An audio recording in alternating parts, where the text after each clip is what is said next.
Are you a senior leader in manufacturing, defense, or cybersecurity, trying to figure out what to actually do with AI without betting the business on the wrong decision? Then you're in the right place. I'm Robert Dempsey. I'm an AI knowledge architect with a background in federal cybersecurity. I wrote The Decision Advantage, and I built AEGIS, a sovereign AI platform designed specifically for manufacturers and defense contractors who can't afford to get this wrong. Here's what I've learned working at the intersection of high-stakes operations and artificial intelligence. Most leaders don't have an AI problem. They have a decision-making problem. The tools are everywhere.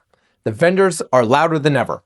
And the pressure to have an AI strategy has never been higher. But strategy built on hype produces demos, not results. Subscriptions, not assets.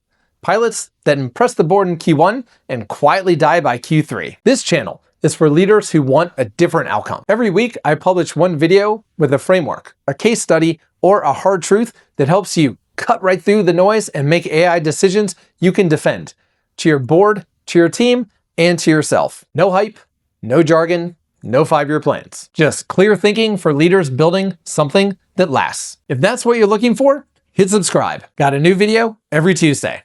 I'll see you there.